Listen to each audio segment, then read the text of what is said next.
আওয়ামী লীগের কেউ বলবে যে বিকল্প নাই, অতএব আমরাই ক্ষমতায় বসে থাকবো, এটা হতে পারে? বিকল্প কে মানে কি? আমি বিকল্প, আমরা বিকল্প। আমার ওই কনফিডেন্স আছে যে আমি বিকল্প, এটা বলার অধিকার আমার আছে। আমি এই বাংলাদেশ শুধু আর ছাত্র আন্দোলন নাই, ছাত্র জনতার সম্মিলিত আন্দোলন হয়ে গেছে। শিশু থেকে শুরু করে বৃদ্ধ যুবা প্রত্যেকের রক্ত ঝরেছে এই আন্দোলনে। কার নির্দেশে?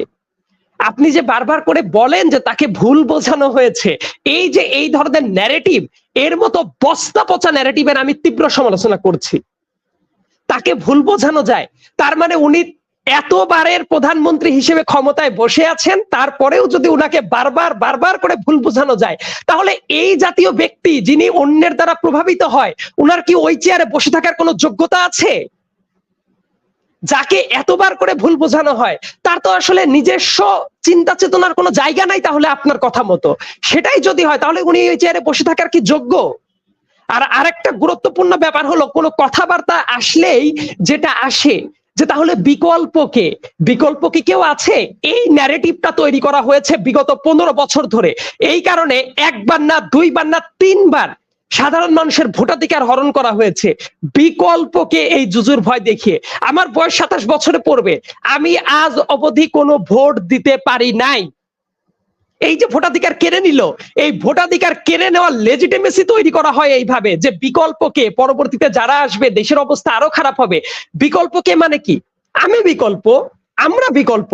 আমার ওই কনফিডেন্স আছে যে আমি বিকল্প, এটা বলার অধিকার আমার আছে। আমি এই বাংলাদেশের নাগরিক, প্রত্যেকে বিকল্প। এই যে তরুণ সমাজ যারা আজকে অধিকার আদায়ের জন্য নামছে, তারাই বিকল্প।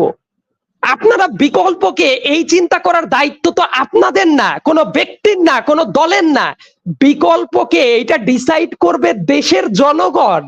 কাকে নির্বাচিত করবে, কাকে পার্লামেন্টে পাঠাবে, এটার দায়িত্ব কি অন্য কেউ ডিসাইড করে দেওয়ার? আমাকে এসে আওয়ামী লীগের কেউ বলবে যে বিকল্প নাই, অতএব আমরাই ক্ষমতায় বসে থাকবো, এটা হতে পারে?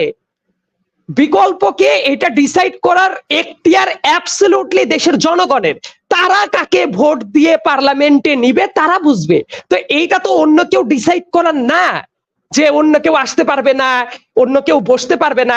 আপনাদের কাজ হলো এই ব্যর্থতার দায়বদ্ধতা স্বীকার করে পদত্যাগ করা। তারপরে বিকল্প কে হবে সেই এখতিয়ার বলেন, সেই দিক নির্দেশনা বলেন, সেটা দেশের জনগণই ঠিক করে নিতে পারে। আপনারা জনগণকে ভোট দিতে দেন না বিগত 3টা টার্ম, একটা টার্ম না, 2014, 2018, 2024-এর ইলেকশন।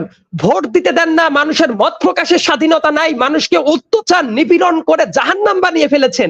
আর তারপরে সে বলছেন বিকল্প নাই, এই জন্য শাসন করছি। এই ধরনের বস্তা পচা ন্যারেটিভ দিয়ে শুধুমাত্র দেশের তরুণদেরকে না, দেশের সবাই মুখকে বন্ধ করে রাখার একটা লেজিটিমেট গ্রাউন্ড করা হয়েছে। এই ব্যাপারটা আমি অত্যন্ত নিন্দার সাথে প্রতিবাদ জানাই।